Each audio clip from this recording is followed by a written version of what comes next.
السلام علیکم ورحمۃ اللہ وبرکاتہ۔ آج کا خطبہ کسب معاش کے بیان میں ہے،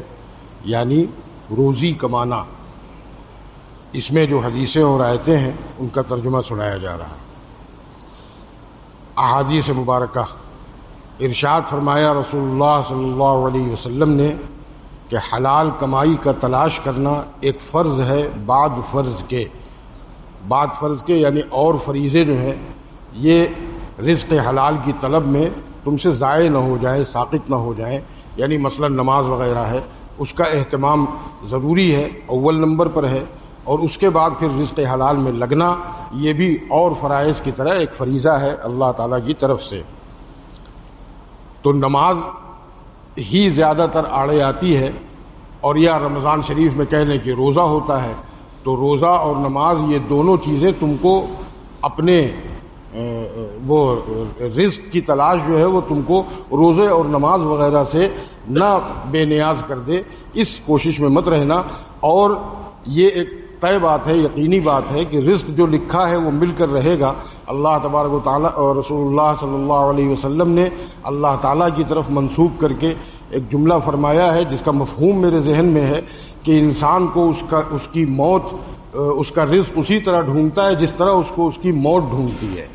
کیا مطلب ہے؟ یعنی دونوں میں سے کوئی نہ کوئی اس کو مل کر رہے گا۔ تو جب تک موت نہیں ہے، موت اس کو نہیں پا رہی ہے، تب تک اس کو رزق ملتا رہے گا۔ جب رزق کا کوٹا اللہ کے وہاں سے ختم ہو جائے گا تو موت اس کو پالے گی۔ تو یہ مفہوم ہے اسی طرح کا ملتا جلتا، کیونکہ الفاظ یاد نہیں ہے اس لیے میں ترجمہ اس کو نہیں کہہ سکتا۔ تو ہر انسان کو جو ہے جہاں سے رزق آنا ہے اور جس کے اختیار میں اور قبضے میں موت ہے اور جو ہر چیز کا مالک ہے، اس کو راضی کرنے والا جو کام ہے یعنی عبادتیں، خصوصاً کیونکہ سال بھر کا معاملہ ہے، نمازیں، ان کا اہتمام ہر مومن تاجر کو کرنا چاہیے، ہر مومن ملازم کو کرنا چاہیے، ہر اس شخص کو کرنا چاہیے جو کہیں بھی اپنے رزق کے سلسلے میں لگا ہوا ہے، بڑی جگہ ہو یا چھوٹی جگہ، اس فریضے کو نظر انداز نہ کرے۔ ارشاد فرمایا رسول اللہ صلی اللہ علیہ وسلم نے، کسی شخص نے ہرگز کوئی کھانا اپنے ہاتھوں کی کمائی کھانے سے بہتر نہیں کھایا، اور بے شک اللہ کے نبی داؤد علیہ السلام اپنے ہاتھوں کی کمائی سے کھاتے تھے۔ یعنی رزق جو ہے وہ ہر قسم کا حلال رزق جو محنت و مشقت سے حاصل کیا جائے، کسی اپنے بدن کی مشقت سے، اپنے علم کی مشقت سے، اپنے ہاتھوں کے فن سے کسی بھی طرح حاصل کیا جائے، وہ سب رزق حلال ہے، سب میں خیر ہے، سب میں برکت ہے۔ لیکن اپنی محنت سے کسی کام کو حاصل کرنا، کوئی مزدوری کرنا، کسی کے وہاں اجرت پر کام کرنا، بہت ساری اس کی مثالیں ہو سکتی ہیں۔ تو اپنے ہاتھوں کی کمائی کا یہ مطلب ہے کہ اپنے آپ کو مشقت میں ڈال کر کے کوئی رزق حاصل کرتا ہے تو اس سے زیادہ بہتر کمائی جو ہے وہ دوسرے کسی کی نہیں ہے۔ جو اور کسی طرح حاصل کر رہا ہے وہ بھی خیر ہے، وہ بھی حلال ہے، اس میں بھی نور ہے، وہ بھی اللہ کا رزق ہے، لیکن سب سے بہتر رزق وہ ہے جو اپنے ہاتھوں کی محنت سے کمایا جائے۔ اور ہاتھوں کی کمائی سے مراد کیا ہے؟ آپ صلی اللہ علیہ وسلم نے، یہ بخاری شریف کی حدیث ہے، اس میں مثال دے کر بھی فرما دیا کہ حضرت داؤد علیہ السلام اپنے ہاتھوں کی کمائی کھاتے تھے۔ حضرت داؤد علیہ السلام کا پیشہ تھا زرہ بننا۔ زرہ جو ہے یہ جو جنگوں میں یا کندھے سے لے کر کے کمر تک کا ایک لباس ہے جو پہنا جاتا ہے، جو لوہے کی کڑیوں سے بنایا جاتا ہے، تو اس پر تلوار وغیرہ کا وار اثر نہیں کرتا، اس کو زرہ کہتے ہیں۔ اب آج اس کی دوسری صورتیں ہیں۔ تو زرہ بنانے کا کام کرتے تھے وہ، اس کو فروخت کرتے تھے، اور اس سے جو حاصل ہوتا تھا اسی سے وہ اپنے کھانے اور اس کے رہنے کا انتظام کرتے تھے۔ تو حضرت داؤد علیہ اللہ، یہ انہی کے ہاتھ میں یہ معجزہ ہے، اور ابتدا بھی کہ لوہا جو ہے وہ پہلے وہ اس کی شکل میں ہوتا تھا، یعنی اینٹ اور پتھر کی شکل میں، اس کو کسی طرح باندھ کر کے لوگ اپنے دوسرے کاموں میں تو لاتے تھے، یہ ذہن میں کسی کے نہیں آتا تھا کہ یہ پگھلایا جا سکتا ہے۔ اللہ تعالیٰ نے بطور معجزے کے ان کے ہاتھ میں لوہے کو پگھلا دیا، وہ جیسا چاہتے تھے ویسا بنا لیتے تھے اپنے ہاتھوں سے، انہیں گرم کرنے اور اس کو کرنے کی ضرورت نہیں تھی، لیکن اس کے اندر صلاحیت ہے لوہے کے اندر پگھلنے کی۔ یہ حضرت داؤد علیہ السلام کے عمل سے ثابت ہوا۔ پھر بعد میں دنیا نے جو ہے لوہے کو گلا کر کے اور مختلف صورتوں میں ڈھالنا شروع کیا۔ تو بہرحال وہ اپنے ہاتھوں سے زرہ بناتے تھے، تو اپنے ہاتھ سے کوئی کام کرنے والا کوئی شخص ہے تو اس سے بہتر جو ہے وہ کمائی کسی دوسرے کی نہیں ہے۔ ارشاد فرمایا رسول اللہ صلی اللہ علیہ وسلم نے کہ سچ بولنے والا امانت دار تاجر انبیاء اور صدیقین اور شہداء کے ساتھ ہوگا۔ سچ بولنے والا اور امانت دار، سچ بولنے والا یعنی اپنے سودے میں جو چیز ہے اس کے سامنے جو وہ بیچ رہا ہے اس کے سلسلے میں سچ بولے کہ یہ چیز کتنے کی ہے، کتنے میں پڑی وغیرہ وغیرہ، اگر اس سامنے والے کو بتانا ہے۔ اور امانت دار کا مطلب یہ ہے کہ کسی اور کے لیے وہ تجارت کر رہا ہے، کسی اور نے اس کو ملازم رکھا ہوا ہے، وہ تاجر ہے، یا کسی کے ساتھ شرکت میں معاملہ کر رہا ہے، بہت سارے اس کے معنی ہیں، میں ایک مفہوم بتا رہا ہوں۔ تو وہ امانت دار رہے، اپنے مال میں تو اس کو اختیار ہے، لیکن آدھا جو دوسرے کا ہے اس میں وہ امانت دار رہے، اس کا جتنے میں بکا ہے اس کو اتنے کا حساب دے وغیرہ وغیرہ۔ تو سچ بھی بولے اور امانت داری بھی برتے۔ تو ایسا تاجر جو ہے وہ حشر میں انبیاء، صدیقین اور شہداء کے ساتھ ہوگا، یعنی یہ اس کا خود شمار صالحین میں ہوگا۔ آپ صلی اللہ علیہ وسلم نے سورہ طاسیم میم یعنی سورہ قصص کی تلاوت فرمائی، یہاں تک کہ حضرت موسیٰ علیہ السلام کے قصے تک پہنچے تو فرمایا بے شک موسیٰ نے اپنے آپ کو 8 یا 10 سال تک مزدور بنایا اپنی شرمگاہ کو پاک رکھنے اور کھانے پینے کے عوض میں۔ یعنی حضرت موسیٰ علیہ السلام جب مصر سے ہجرت کر کے گئے مدین، جہاں حضرت شعیب علیہ السلام بطور نبی موجود تھے، تو وہاں پر ان کی ایک بیٹی سے نکاح طے ہوا، اور حضرت شعیب علیہ السلام نے کہا کہ تم کو مہر میں یہ کرنا ہے کہ میری بکریاں 8 سال تک چراؤ، اگر 10 سال تک چرا دو تو یہ تمہاری طرف سے ہے، یعنی اختیار دیا۔ حضرت موسیٰ علیہ السلام نے 10 سال تک اپنے کو اجیر یعنی مزدور رکھا، اور یہ اجرت جو ہے انہوں نے ادا کی، اور اس کے عوض میں وہ ان کے وہاں سے کھانا اور پانی اور رہنے کی جگہ ملی تھی۔ تو یہ گویا دوسری حدیث آئی کہ حضرت موسیٰ علیہ السلام نے بطور معجزے کہ ان کی امت کو تو آگے چل کے کیا کیا ملا، من و سلوہ ملا، وہ اور جو چاہتے تھے وہ مل جاتا تھا وغیرہ وغیرہ، لیکن حضرت موسیٰ علیہ السلام جو ہے ان کو ابھی نبوت نہیں ملی ہے، ابھی تو وہاں پہنچے ہیں، اور ان کو اپنے ہاتھ سے مزدوری کر کے اور بکریاں چرا کر کے انہوں نے اپنے کھانے رہنے کا انتظام کیا۔ تو یہ مثال بھی آپ صلی اللہ علیہ وسلم نے دی۔ اس سے بھی یہ ثابت ہوتا ہے کہ اپنے ہاتھ سے کھانا، 2 انبیاء اور جلیل القدر پیغمبر حضرت داؤد علیہ السلام، حضرت موسیٰ علیہ السلام، اور ہمیں معلوم ہے، آپ سب کو معلوم ہے کہ آپ صلی اللہ علیہ وسلم نے بھی تجارت کی ہے نبوت سے پہلے۔ حضرت خدیجہ رضی اللہ تعالی عنہا کا تجارت کا سامان لے کر جایا کرتے تھے سفر میں اور فروخت کر کے آتے تھے۔ تو بہرحال اپنے ہاتھوں کی کمائی۔ ایک اور حدیث شریف ہے جس کا مفہوم ہے کہ اللہ تعالیٰ نے رزق کے 10 حصوں میں سے 9 حصہ تجارت میں رکھا ہے، اور باقی 1 حصے میں ساری قسمیں ہیں، یعنی مزدوری، ملازمت، اور جو کچھ بھی کسی کے پاس حلال ذریعہ ہے آمدنی کا، وہ سب 100 میں سے 10 حصہ ہے، اور 100 میں سے جو ہے وہ 90 حصہ تجارت میں اللہ نے رکھا ہے۔ تجارت خواہ چھوٹی ہو یا بڑی ہو، چاہے 2-4 ہزار روپے میں تجارت کرتا ہو کوئی شخص، اور چاہے 2-4 کروڑ 2-4 ارب میں کرتا ہو، تجارت میں اللہ تعالیٰ نے سب سے زیادہ برکت رکھی ہے، سب سے زیادہ رزق رکھا ہے۔ اس کہنے کا ایک مقصد یہ بھی ہے کہ یہ بہت ساری علم دین تو دنیا کے لیے پڑھا ہی نہیں جاتا ہے، اس کا مقصد ہی دوسرا ہے۔ یہ تو سکہ وہ ہے جو یہاں نہیں کیش ہوتا، آخرت میں کیش ہوگا۔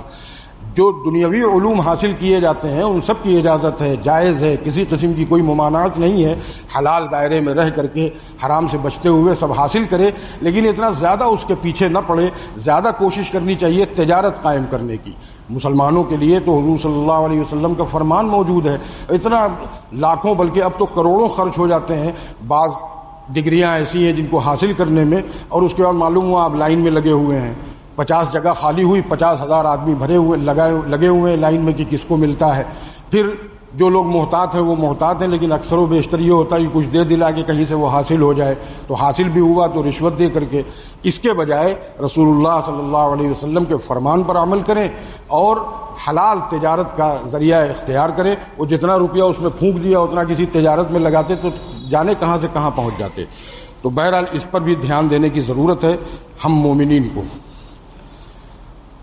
رسول اللہ صلی اللہ علیہ وسلم نے ایک شخص کے بارے میں فرمایا کہ جا اور لکڑیاں جمع کر اور بیچ۔ پھر وہ آدمی چلا گیا، لکڑیاں لاتا اور بیچتا رہا۔ پھر آپ صلی اللہ علیہ وسلم کی خدمت میں حاضر ہوا اور 10 درہم کما چکا تھا اور اس میں سے کچھ کا کپڑا اور کچھ کا کانا خرید چکا تھا۔ پس رسول اللہ صلی اللہ علیہ وسلم نے فرمایا یہ تیرے لیے اس سے بہتر ہے کہ قیامت کے دن سوال کرنا تیرے چہرے میں زخم لائے، یعنی تو یہ کر سکتا تھا، اس کے بجائے غالباً اس نے اپنی کسی ضرورت کا سوال کیا تھا آپ صلی اللہ علیہ وسلم سے، تو آپ صلی اللہ علیہ وسلم نے فرمایا کہ جنگل میں جاؤ، لکڑیاں کوئی تمہارے پاس اسباب نہیں ہے، آدمی یہی سوچتا ہے جب نہیں کوئی سبب رہتا ہے تبھی دوسرے سے کہتا ہے، تو تم جاؤ لکڑیاں کاٹو اگر کچھ اور نہیں کر سکتے اور اس کو لا کر کے فروخت کرو۔ وہ گیا، اس نے لکڑیاں کاٹی، فروخت کی، اس سے کچھ درہم اس کو ملے، اس نے کچھ کا کھانا کھایا، کچھ کا کپڑا خرید کر کے پہنا اور پھر حاضر خدمت ہوا۔ تو آپ صلی اللہ علیہ وسلم نے فرمایا کہ یہ کام کرنا تمہارے لیے بہتر ہے، اگر تم یہ کر سکتے تھے اور نہیں کیا تو یہ جو سوال کرتے ہو اپنی ضرورت کا، یہ حشر کے دن تمہارے چہرے پر ایک داغ لائے گا اور ہر دیکھنے والا پہچان جائے گا کہ یہ آدمی بے ضرورت سوال کرتا تھا۔ رسول اللہ صلی اللہ علیہ وسلم کے زمانے میں 2 بھائی تھے، ان میں سے ایک آپ صلی اللہ علیہ وسلم کی خدمت میں حاضر رہتا تھا اور دوسرا کوئی پیشہ کیا کرتا تھا۔ پس اس کمانے والے نے اپنے بھائی کی شکایت حضور صلی اللہ علیہ وسلم سے کی کہ یہ کچھ کماتا نہیں۔ آپ نے فرمایا کہ شاید تجھ کو اسی کی وجہ سے رزق دیا جاتا ہے۔ اب یہ حضور صلی اللہ علیہ وسلم کی مجلس کا معاملہ ہے، اور یہ 2 بھائی ایسے تھے کہ ایک تو اپنا کوئی تجارت وغیرہ کوئی کاروبار کرتا تھا اور دوسرا جو ہے وہ ضرورت بھر کما کر کے حضور کی مجلس میں رہتا تھا، ظاہر سی بات ہے فاقے سے نہیں رہتا ہوگا۔ تو اس نے یہ سوچا کہ میں جتنا میری ضرورت ہے اتنا میں کر لوں، باقی وقت یہاں لگاؤں، اور دوسرے نے یہ سوچا کہ میں اپنا وقت وہاں لگاتا رہوں اور کچھ وقت حضور کی مجلس میں بھی حاضری دوں۔ تو ظاہر سی بات یہ دونوں صحابی ہیں، نام نہیں ہے حدیث میں، ان کا نام نہیں لکھا گیا ہے۔ تو آپ صلی اللہ علیہ وسلم سے اس نے یہ کہا، گویا یہ کہ یہ ہر وقت آپ ہی کے پاس بیٹھا رہتا ہے، ارے اس سے کہیے کچھ جا کر کے کمائے دھمائے، میں بہت آرام سے عیش سے رہتا ہوں، اس کے بیوی بچے پریشان حال رہتے ہیں، بس یہ کھانے پینے کا انتظام کر، یہ سب ہے نہیں اس حدیث میں، میں اندازے سے بتا رہا ہوں کہ اس قسم کی شکایت کی ہوگی اس نے۔ تو آپ صلی اللہ علیہ وسلم نے اس کے اس عمل کو کہ اپنی ضرورت بھر کما کر کے اور میری مجلس میں آتا ہے، اسی کی وجہ سے تجھ کو بھی رزق دیا جا رہا ہے، تو معلوم یہ ہوا کہ دنیا کے پیچھے اس طرح مت بھاگو کہ اپنا سارا وقت اسی میں صرف کر دو، بلکہ اس میں سے اچھا خاصا وقت نکال کر کے اہل اللہ اور اولیاء اللہ کی خدمت میں حاضری دو، ان کی صحبت اختیار کرو۔ اب آج وہ زمانہ تو نہیں ہے کہ زیادہ سے زیادہ وقت اس میں گزارو اور کچھ وقت جو ہے وہ تجارت میں لگا دو، لیکن یہ تو کر سکتے ہو جو وہ شخص کرتا تھا جس نے تجارت میں اپنا حصہ لگایا تھا، کہ وہ تھوڑی دیر تو کم سے کم علماء اور صلحاء کی مجلس میں بیٹھتا تھا۔ یہ کام بہت ضروری ہے، ہر شخص کو کرنا چاہیے۔ آپ صلی اللہ علیہ وسلم نے اشارتاً اس میں یہ فرما دیا کہ تجھ کو اسی کی وجہ سے رزق دیا جاتا ہے، تو معلوم یہ ہوا کہ علماء کی صحبت میں جتنی دیر بیٹھیں گے اتنی دیر میں اللہ تعالیٰ جو ہے وہ کتنے لوگوں کے دلوں میں ڈال دے گا کہ یہ آدمی جب اپنی دکان کھولے تو اس کے وہاں سے سامان لینا، وہ دوسرے کے وہاں سے مت لینا، وہ بس فرض و واجب ادا کرتا ہے، اللہ کی صحبت کا اہتمام نہیں کرتا، تو دونوں دکان ایک جیسی ہے، تم سامان اس کے وہاں سے لو، یہ بات تو اللہ ہی ڈالتا ہے نا دل میں کہ کہاں سے لینا ہے ہم کو سامان۔ یہ ایک مثال دی ہے میں نے، ان باتوں کا اس حدیث شریف سے کوئی تعلق نہیں ہے، صرف سمجھانے کے لیے میں نے یہ مثال عرض کی ہے۔ اور حدیثوں میں تو آتا ہے باقاعدہ حضرت علی، حضرت سعد ابن مالک، حضرت ابن سیرین، حضرت عبداللہ ابن مسعود، پھر تابعین میں حضرت عمر ابن عبدالعزیز رحمہم اللہ اجمعین، آل ابو بکر، آل علی اور علامہ محمد ابن سیرین، ان سب حضرات نے کھیتی کی ہے۔ کھیتی بھی جو ہے اپنے ہاتھ کی مشقت ہے، تو معلوم یہ ہوا کہ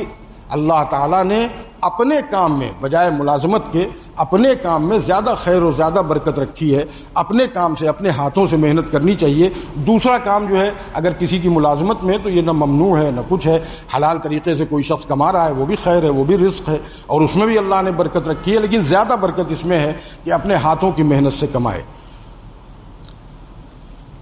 آیت مبارکہ ارشاد فرمایا حق تعالی شانہ نے، پس جب جمعے کی نماز پوری ہو جائے تو اس وقت تم کو اجازت ہے تم زمین پر چلو پھرو اور اللہ کی روزی تلاش کرو، اس حالت میں بھی تم اللہ کو بکثرت یاد کرتے رہا کرو تاکہ تم کو فلاح ہو۔ یہ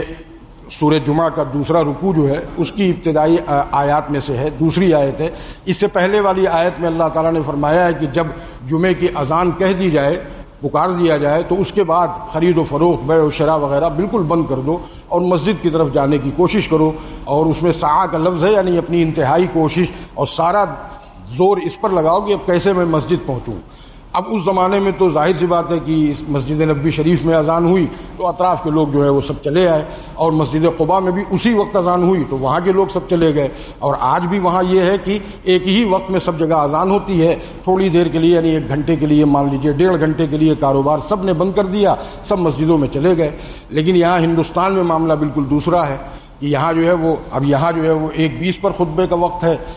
محلے کی مسجد ہے اس میں 1 بجے ہے، مسجد ابو بکر میں 1:45 بجے ہے، کہیں 1:30 بجے ہے، کہیں 1:45 ہے، کہیں 2 ہے، کہیں 2:30 ہے۔ تو ہمارے لیے کیا حکم ہے؟ تو حکم یہ ہے کہ جس مسجد میں آپ کو نماز پڑھنا ہے اس مسجد کی اذان کا وقت بھی آپ کو معلوم ہے، بھلے آپ کے کان میں آواز نہیں آئی، آپ اس وقت اپنی تجارت بند کر دیں اور جا کر کے نماز پڑھیں، اور یہ حیلہ نہ کریں کہ اتنی دیر جو ہے دکان پر کسی اور کو بیٹھا دیں اور کہیں کہ میں تو 1:30 والی پڑھ کے آتا ہوں، جب آ جاؤں تو تم 2 والی پڑھنے چلے جانا۔ یہ کاروبار بند کرنا نہیں کہلائے گا، قرآن میں باقاعدہ حکم ہے کہ بند کر دو خرید و فروخت۔ تو دکان پر جو آدمی ہے وہ بھی آپ ہی کے لیے کاروبار کر رہا ہے، تو اتنی دیر بند کر دیجئے، 1 گھنٹہ بند کرنے میں کوئی حرج نہیں ہے کہ تیاری کر کے آئے تھے گھر سے، دکان کھولی، اذان جہاں نماز پڑھنی ہے وہاں اذان ہو گئی۔ عموماً تاجر لوگ یہ کرتے ہیں کہ جو پاس کی مسجد ہوتی ہے اسی میں پڑھتے ہیں، تو آدھا گھنٹہ بند کر دیجئے دکان، یہ مشہور ہو جائے کہ جمعے کے دن یہ دکان جمعے کے وقت میں بند رہتی ہے، اتنے بجے یہ چلے جاتے ہیں بند کر دیتے ہیں اور اتنے بجے آتے ہیں۔ آپ یقین مانیے کہ غیر مسلم خریدار بھی آپ ہی کی دکان کے کھلنے کا انتظار کرے گا، برابر والی دکان کھلی ہوگی نہیں لے گا۔ جو آدمی اپنی تجارت بند کر کے نماز پڑھنے گیا ہے، اس کا مطلب یہ ہے کہ وہ بہت دیانتدار بہت ایماندار آدمی ہے، میں اسی کے وہاں سے سامان خریدوں گا۔ تو ان سب چیزوں کا اہتمام کرنا ضروری ہے۔ اللہ تعالی ہم سب کو کسب